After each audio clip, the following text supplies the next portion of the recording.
Hello, everybody. Welcome back to the Mentor Nation podcast. I'm your host, John Abbas, and I'm very excited to be with you guys today. I have an insanely special guest, and we just have some really cool things about to launch on the podcast, some personal content that I really think is going to help you guys in whatever you're doing, take things to the next level. Now, if you are visiting for the first time, I want to welcome you. And just ask that you hit that subscribe button really quickly so that you get a notification every time I release a new episode. I would recommend subscribe on Apple and on YouTube.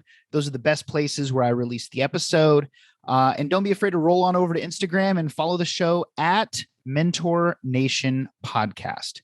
Now, if you have been here before, I want to welcome you back and just take a second and say thank you so much for your time, for your attention. There's a lot of work that goes into these episodes. It's not just having a conversation. And I just can't tell you how much I appreciate you. Now, with that being said, today, guys, I have the privilege of speaking with literally the most famous celebrity dentist in the United States, if not the entire world. Like if you go to his Instagram account, it will blow your mind. I reached out to him cold after looking at his Instagram. You will see every famous celebrity that you can possibly imagine, the people that we love, that we look up to, that we've grown up watching on the big screen or at home. And it's just really incredible. Dr. Jon Marashi is the trusted dentist for stars such as Tom Hanks, Justin Timberlake, Pink, Matt Damon, LeAnn Rimes, and just so many more. And even Cher, yes, Cher, Sonny and Cher, even Cher herself called Dr. Jon the Tom Ford of Dentistry. And if you don't know who Tom Ford is, look him up. You will definitely get some styling tips. So the really cool thing is how did a young man who loves to skateboard in his spare time position himself as the most trusted dentist to the most famous smiles on earth? Well, that's what this interview is all about. It's all about Dr. Jon's story, his mindset around building an incredible brand and reputation, and his strategy for setting yourself apart that make this interview really, really incredible. I know you're going to enjoy it. So sit back, relax, enjoy the conversation, and please help me welcome Dr. Jon to the show. Dr. Marashi, it is a pleasure to have you on the podcast.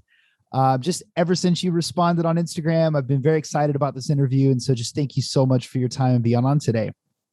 Thanks for having me here, John. I'm excited as well.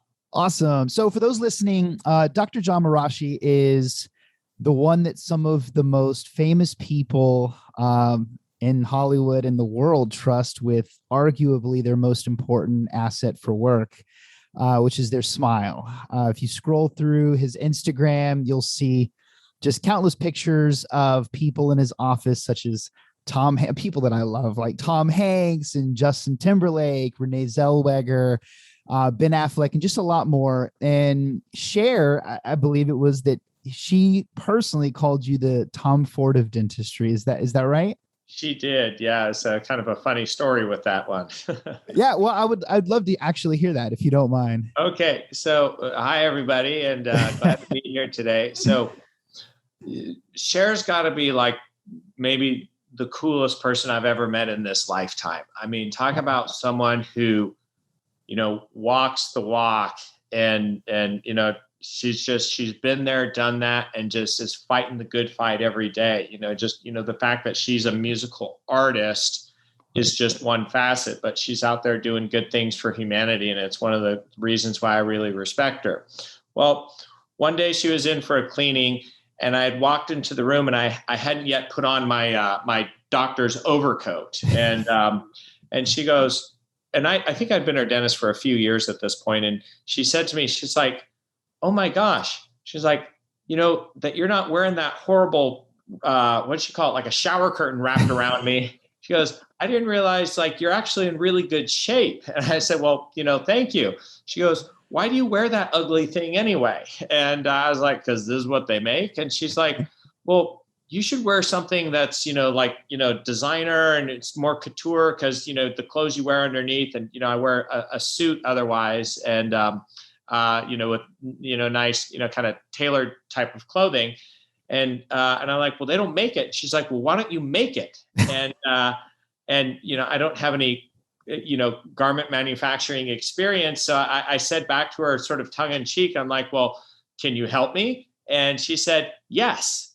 So what ended up happening is Cher worked with me on a design and pattern, and I was able to get connected with a pattern maker and a tailor to assemble this thing. And so, the normal kind of white doctor's trench coat looking, oversized thing that we're used to seeing, mine looks like a very, couture fitted safari jacket, but it's white cotton. And so, so it still screams doctor's jacket because of the color, right? But it's highly tailored and very fashionable. I mean, it has, chest pockets, hip pockets, epaulettes, really wide peak lapels. And so anyway, when she finally came back in and got to see me wearing it, and she's like, oh my gosh, I love this. You're like the Tom Ford of cosmetic dentistry now. And I mean, for me, that was like the drop the mic moment, because, I'm known for doing teeth, not necessarily what I wear. Yeah. And I was like, I don't think I could ever receive a better compliment professionally coming from, like the style icon, of our generation. And I asked her, I'm like, can I use that? Like, if I ever get asked, can that go out? And she's like, oh, honey, of course, yes. It was like just an afterthought for her. So. Man, I love that. It's just hearing stories like that. I get, because I'm from the South, and we just don't run into like a lot of celebrities. We look up to them, but it's just so cool to hear. Like, I mean, you created a garment with Cher. That's like the craziest thing ever. Like, I love her.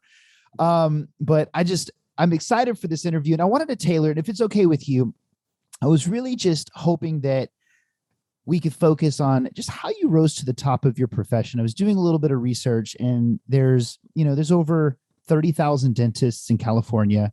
There's over 200,000 in the United States. And somehow you have separated yourself in a really big way. And I think that there's some lessons there that would really help, regardless of what industry the listeners are in. Chances are it's competitive, and there's a lot of people doing the exact same thing. And I'm sitting here right now speaking with someone who, out of 200,000 people, I mean, you're one of the most well-known. You've done everything right. And I just can't wait to pick your brain a little bit on how you did it. So can we just start a little bit with your story? Like, how did you end up becoming a dentist, or even wanting to be?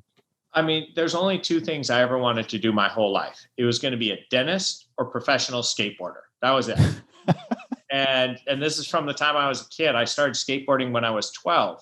And I'm 47 now, almost 48, and I still skateboard. In fact, might be one of my greatest marital achievements. I convinced my wife to let me put a half pipe ramp in the backyard, and so I'm still skating all the time. But I think the way that the cards fell, amateur skateboarder, professional dentist, then the opposite way around, probably. Yep. Probably for the better. Well, you're good. I mean, I saw like several of your videos on Instagram crush it on like just in general in skating. Oh, I never stopped, and it's always been a passion of mine. And the things, like I don't do 20 different things. I got like a couple things, and so you spend your time there, and you'll hours and hours and years later, you're probably going to get better. Absolutely.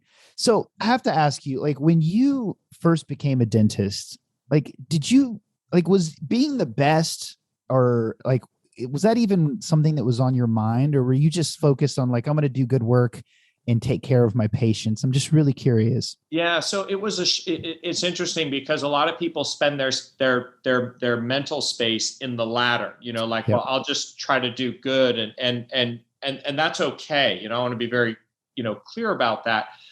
What happened for me was, when I was in dental school, I went to NYU, and they actually had a dormitory just for the dental students. And I got someone else's mail on accident. And in it was a dental journal, just a trade magazine. That's it. They send these things for free, but you know, like a first year dental student, they don't have your name on the list yet. So it just, whoever did the mail that day shoved it in the wrong box. And I opened it up, and I saw my first article on cosmetic dentistry. And I was like, I didn't even know that this was possible. I just knew I liked teeth and nice smiles, but I didn't know, like, I just figured you had to do braces or whatever. Yeah. And I saw this and I was like, oh my God, I had an epiphany. I was like, this is what I was put on the planet for. Like, I already knew I wanted to be a dentist, but this is the kind of dentistry. So then my whole thought process revolved around, for the rest of my schooling, was, how am I going to learn how to do this to be really good at it? And, it turned out that the guy who wrote the article was like the top cosmetic guy in New York City. So, I don't ever see the movie Wall Street, how Charlie Sheen stalks the guy. So I did that. I was like, I've got to find a way to meet this guy and, just and learn from him. And, I didn't have to go to jail at the end like Charlie Sheen.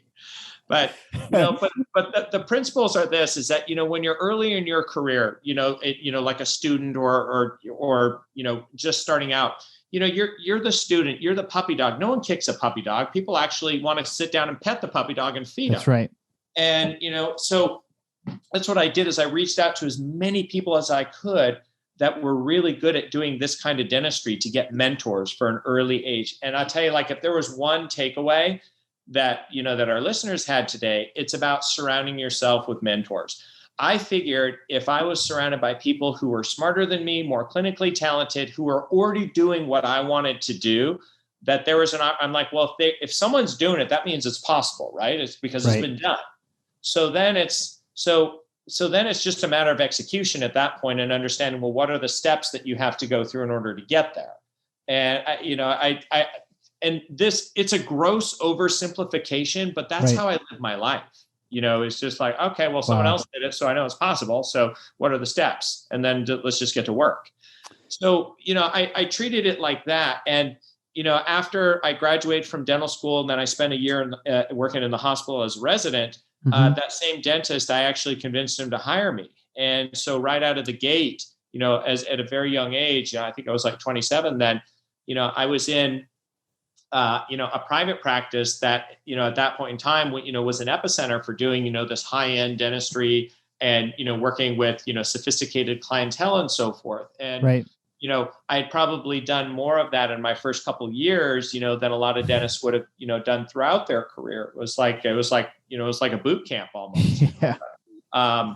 And at that point I said, okay, well, you know what, like I feel like I've seen what I needed to see and, learn what I needed to learn, but now it's time for me to go and do this myself. And so, when I made that, and I have to backtrack a second, because I had always been California dreaming ever since I was a kid. And it was about skateboard culture and the sun and surf. Yep.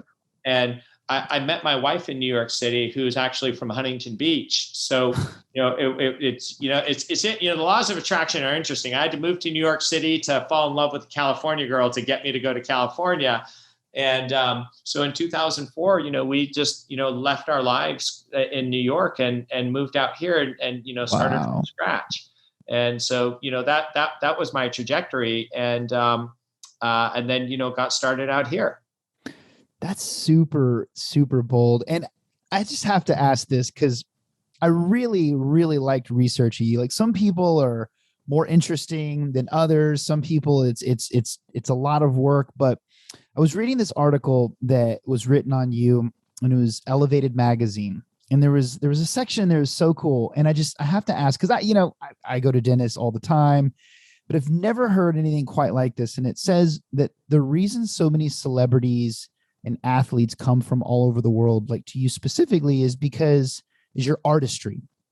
Can you elaborate like what that means and like how you view your work? Yeah.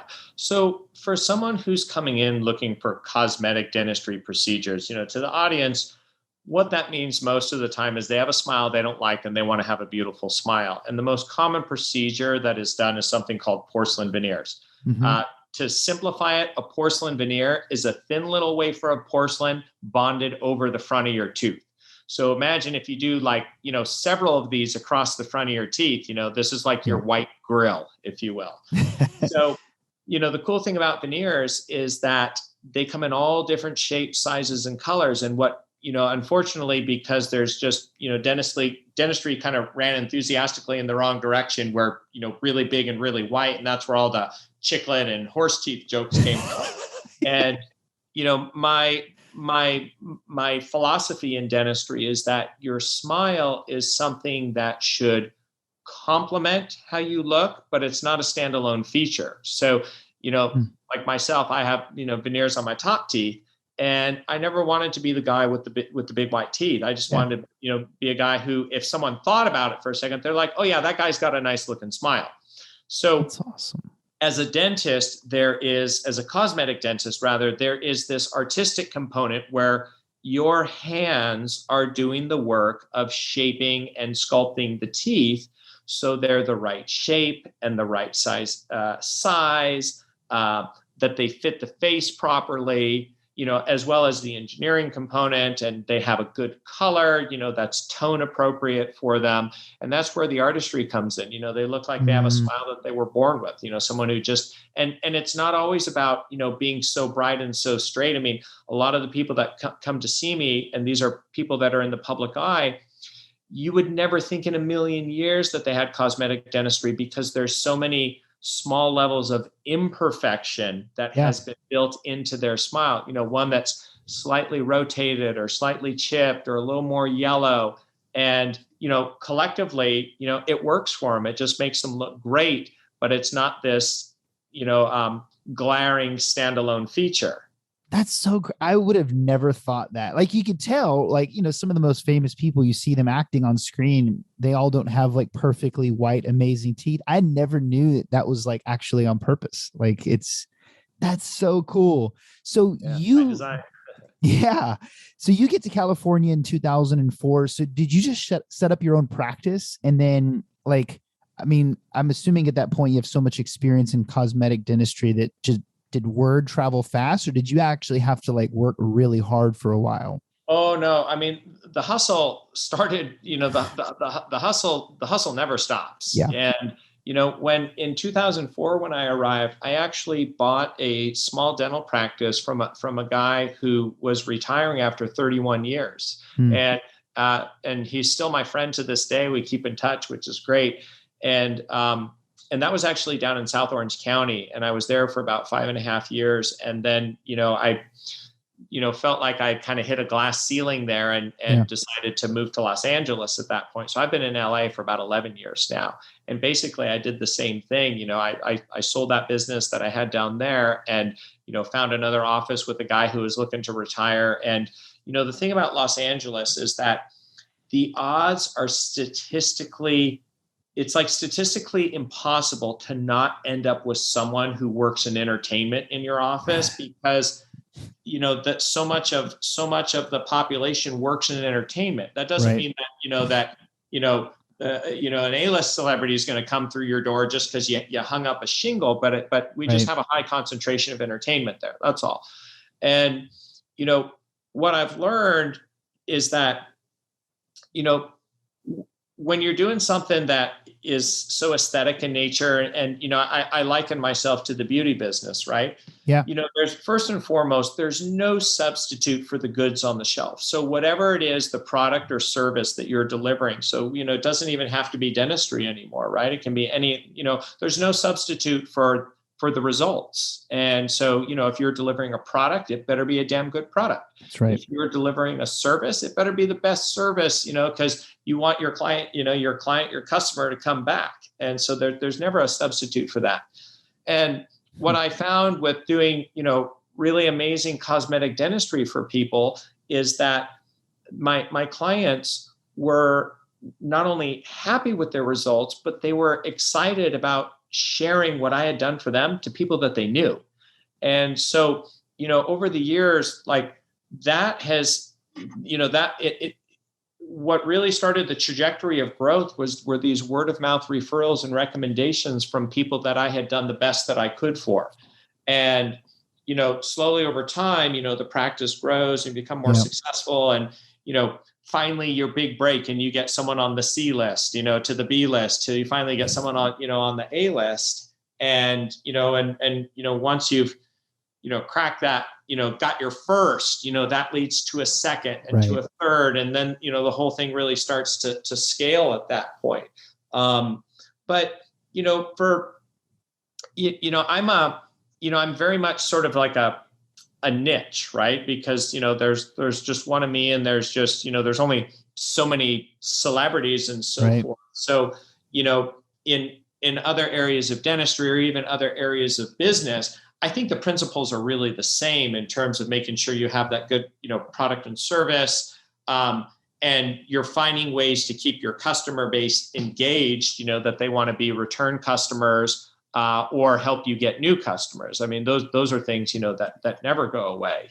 Absolutely. So outside of doing really great work, what would you say was the hardest thing that you had to learn to scale your business? Was it operations side of things, branding? Did a lot of these things happen naturally? Like, what was like the most difficult thing for you personally? Both. I think operations and branding are so key, right? Yeah. So, from an operations perspective, okay, look, you got X amount of hours that you're going to see customers or clients, or you're going to work, whatever it is, right? And then you have to figure out, all right, well, what's my target of revenue that I'm trying to bring in per day or per hour? And then I got to look at on the expense side, like what are my operational costs per hour? And, therefore understanding what your profit margins are going to be, and figuring out, all right, where is that sweet spot where I'm going to have the lifestyle it is that I'm aiming for, so, and, that could be many things to many people. For me, it was like, I want to live comfortably. I want to, have a house. I want to provide for my family, for my kids, and, put away for retirement. I mean, I don't think it was like, that list is much different than most people. Right. Sure. So, but, to have a life like that, there's economic requirements for it. So you got to be really clear about, all right, if this is where I want to be in my life and it's going to cost X amount of dollars, then I got to start reverse engineering this thing as part of my business plan. Right. So you say, okay, if I need X amount of dollars, you can totally reverse engineer it into how much money needs to come in per hour based on, what your operational overhead is. Right. It's funny, you say it like this and it doesn't sound that hard, but I think the trap that a lot of business people fall into is that they go to work and they get what they get, like whatever comes in the doors, like what Absolutely. they get, and then they pay their bills, and then really what they get is what's left over, instead of really having, kind of, very clearly defined, parameters of this is the goal of what's got to come in, and now how do I build the machine to get me there? So, in my practice, look, it's just me, right? So I know that, at the end of the day, there's only so many hours, which equals so many teeth. And if I charge X amount, per tooth, then I'm going to hit my numbers. And, maybe if you have an app or you sell product of some kind or whatever, then you need to sell so many units of it. And so it's really all the same thing from a business perspective at the end of the day. It's revenue, overhead, and profit, and then, those are the metrics that you're looking at. And then you got to have a really good understanding of like, okay, well, if those are the numbers that, that matter for me, then what are the activities that I have to do that that actually help me get these numbers? So, that's an operations standpoint. And then, from a sorry, do you want to ask me something? No, I was just going to say, like, from a branding standpoint, like, I mean, obviously most of the listeners they probably will go to your Instagram after this, but, I just see so many of the thoughtful things that you do for your patients, like holding like a birthday cake and things like that. I'm like, man, that's so cool. Like, I just wasn't sure, like, if that's how you've always been, or. Yeah, it's, what it is this. Okay. So I find dentistry to be a very intimate relationship. I mean, think about it, man. It's like, you're going to let me just dive right into your mouth and do my thing. I mean, that's about as intimate as it gets, right? For an otherwise professional relationship. Right. Okay. And so I've made it a point that when I work on someone, I need there to be a really high level of of how the patient's going to feel towards me, of they believe me, they trust me, they like me. I call it the BLTs of dentistry: believe, like, and trust. And, so you have to really establish a solid relationship. And it's not just the professional side, because it's not like there isn't another dentist down the street that knows how to do a filling. I mean, right. That's it. So it's less about the technical aspect. Is like, do I trust this person? Do I vibe with this person that I'm going to, open my mouth and let them do their thing, and that they're going to do the right thing for me? So a lot of what I do is predicated around just building personal relationships with people. And, and I spend a lot of time when someone comes into the office for the first time. So, in business, they would call this a loss leader, right? Because there's very little revenue coming in when you're just doing a consultation. But for me, that's the most valuable time, because I'm getting to know this person and I'm building that trust with them as well. Now, what happened, and this was sort of like one of the unintended outcomes of doing this is, you spend all this time and energy getting to know someone, and you're like, I really like this person. Like, this is someone I would want to have a beer with, like just this cool person. And in professional school, they're like, oh, you're the doctor, and you don't tell them where you live. They might show up on your door, and like all this crazy nonsense, right?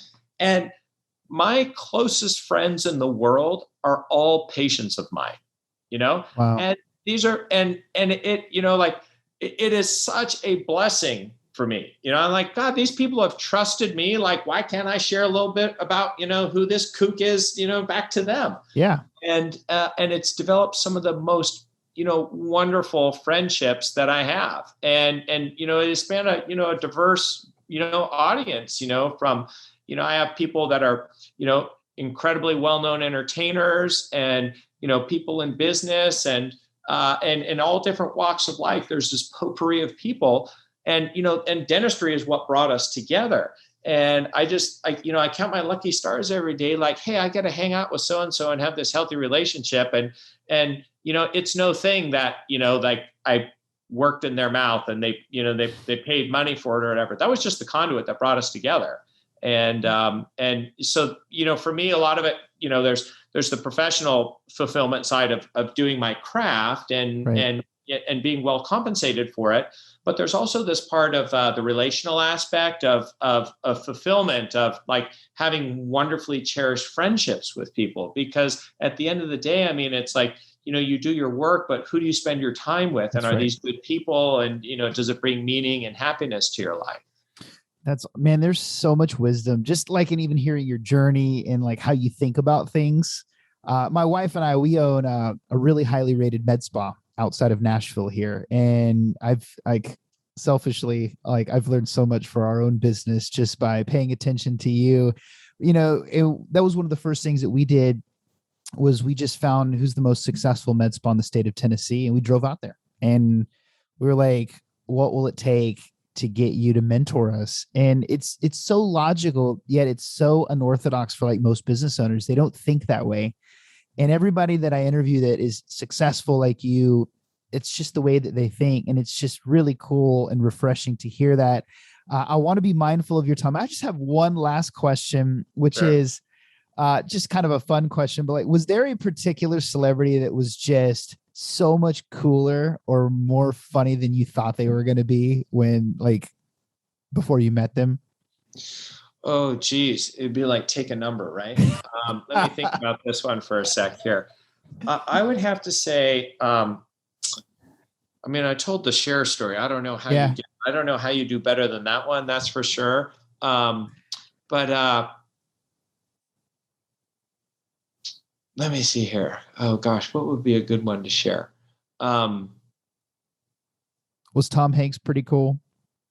Okay, I got a great story at that. One time we were at a restaurant and he actually walked up behind us, and I didn't know he was coming, and there were some toys sitting on the table, and my daughters were playing with them, and the girls, and he picked up the girls' toys off the table, and they turned around, and my little one, she didn't know who it was, but he did the Woody voice character for the girls at the table, and oh man, they were just like, wow, and just, it's probably, you couldn't say enough good things about the guy, because he's just, how you'd see him in an interview is how he is in person. Just, just the most humble and kind person, that one could meet. And, he didn't have to, do something fun and special like that for my kids. And I think even me, like, I don't get starstruck because I'm around stars all the time, but I kind of sat there like, whoa, this is really cool.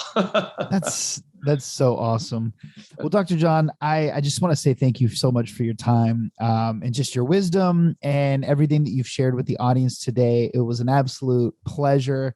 I will put all of the links. Well, is Instagram the best way to follow? Like, that's everything? The best one for sure. Okay, got it. Just wasn't sure if there was a Twitter or another handle out there, but I'll post obviously your Instagram. And man, I just want to say thank you so much for your time. It really means a lot that you took the time today, especially on a Friday, just to spend pouring into the people that are listening today. So thank you. Hey, thanks so much for having me. It was great sharing with you guys, and best of luck to everyone listening. Thank you.